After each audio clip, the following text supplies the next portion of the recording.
Masih bersama channel kebanggaan kita semua, Andalane Ra'ama Guru.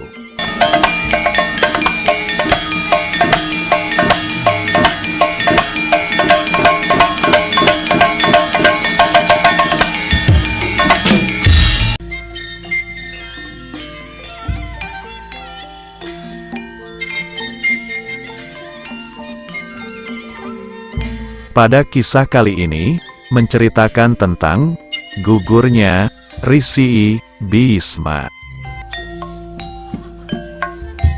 Bismillahirrahmanirrahim. Anyebut ma, anyebut asmane Gusti.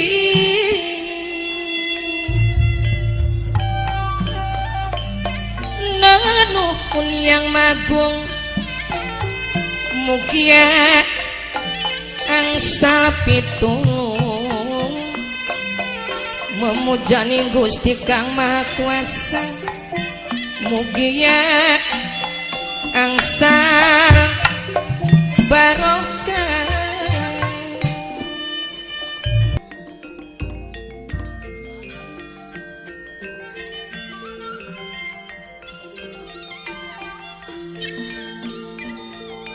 Malam telah tiba, Resi Bisma tertegun dan termenung mengingat kejadian yang sudah terjadi.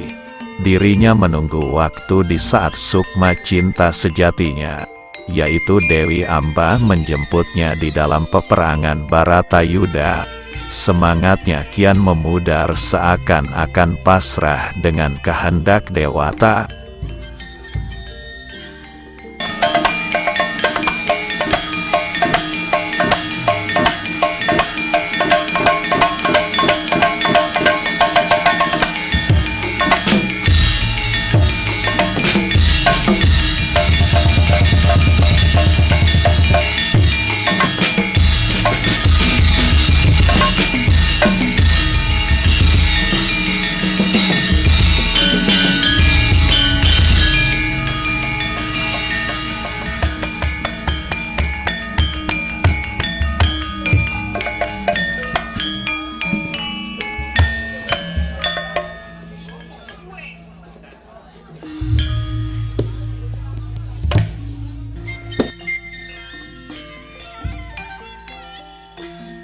Segala bentuk kegembiraan terpancar pada setiap wajah yang hadir pada sidang yang digelar di Pesanggerahan Bulu Pitu.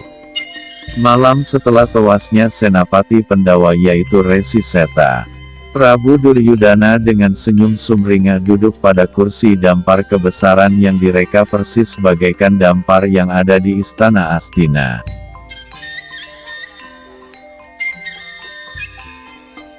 Sidang malam itu menetapkan, mereka akan menggelar formasi perang Garuda Ngelayang di esok hari. Barisan mengembang dengan kedua sayap yang dihuni Prabu Salya di sayap kiri, Resi Bisma di sayap kanan, Harya Suman pada kepala, serta Pandita Durna yang sudah terbebas dari ancaman Resi Seta menjadi paruh serangan.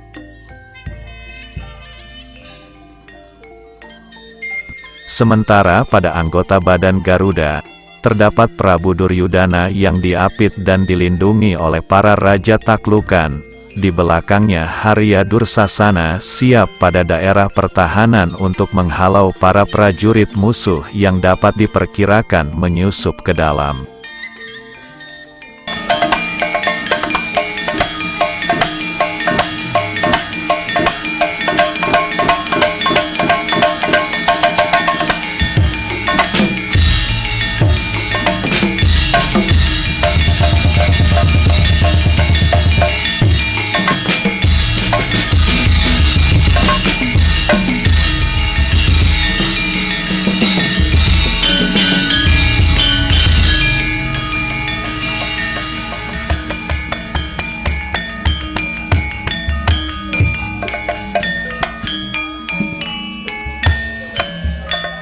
Pihak Pandawa juga sedang menggelar sidang di Pesanggerahan Randu Watangan. Formasi Garuda Ngelayang yang sebelumnya ditiru oleh prajurit Astina masih tetap dipertahankan. Prabu Kresna yang sudah paham dengan apa yang harus dilakukan setelah bertemu dengan Resi Bisma di hari kemarin masih menyimpan Waras Srikandi di barisan tengah, yang sewaktu-waktu bisa dipanggil untuk mengatasi Kroda Sang Dewa Brata atau Resi Bisma. Sedangkan Drestajumna, adik Waras Srikandi, menjadi senapati utama. Drestajumna merupakan putra Prabu Drupada dengan Tameng Baja yang menyatu di dada sejak lahir ditakdirkan menjadi prajurit Rengginas sesuai dengan perawakannya yang langsing sentosa.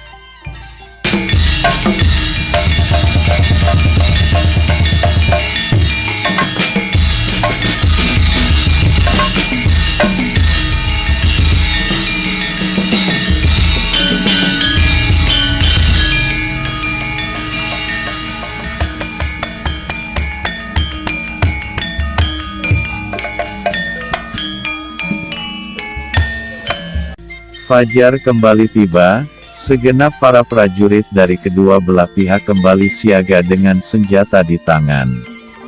Jumlah barisan yang semakin menyusut tidak menjadi alasan bagi mereka berkecil hati. Bahkan mereka bangga menjadi prajurit Linuwih yang mampu melewati hari-hari panjang dan sulit untuk mengatasi musuh hingga saat ini.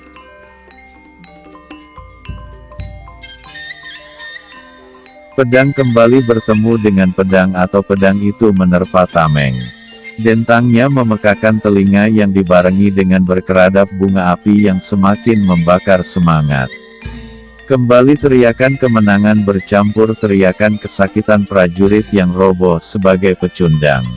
Di sisi lain Werkudara dengan gada besar rujak polo yang tetap melekat di genggaman tangannya yang kokoh, menyapu prajurit yang mencoba menghadang langkahnya. Gemeretak tubuh patah dan remuk membuat nyali prajurit semakin menciut sehingga membuat gerakan Sang Bima makin masuk ke dalam barisan Kurawa. Bantuan dari Setyaki yang sama-sama mempertontonkan cara mengerikan dalam membantai musuh dengan gada wesi kuning, membuat kalang kabut barisan sayap itu. Tak terhitung banyaknya korban prajurit dan adik-adik Prabu Duryudana, bahkan kuda dan gajah tunggangan bergelimpangan. Juga kereta perang yang remuk terhantam gada kedua satria yang mengamuk dengan kekuatan tenaga yang menakjubkan.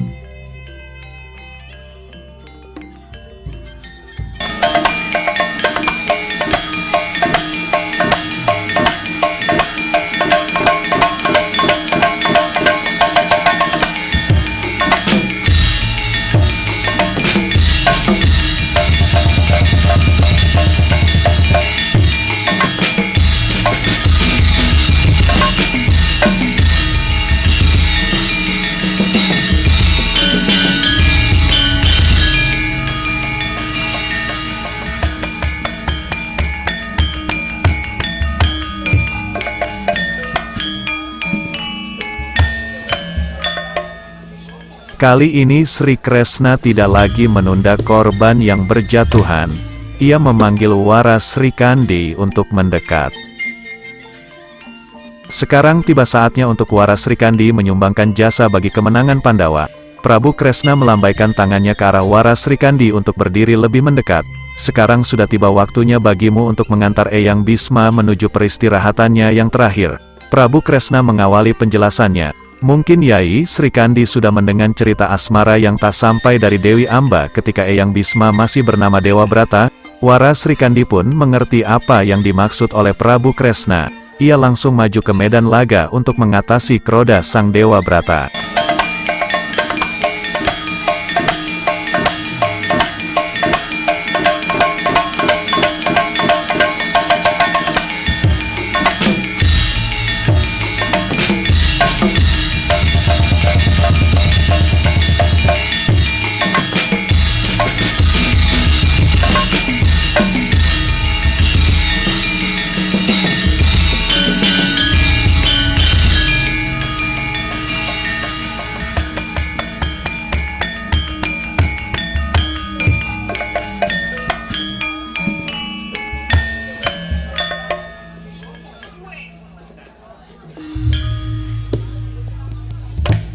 Seketika itu juga perang berhenti tanpa diberi aba-aba.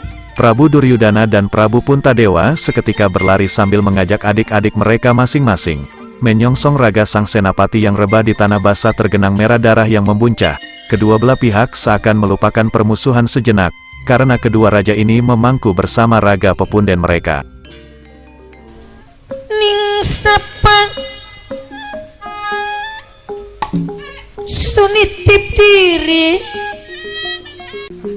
ning sapa sunyang sangaken raga ati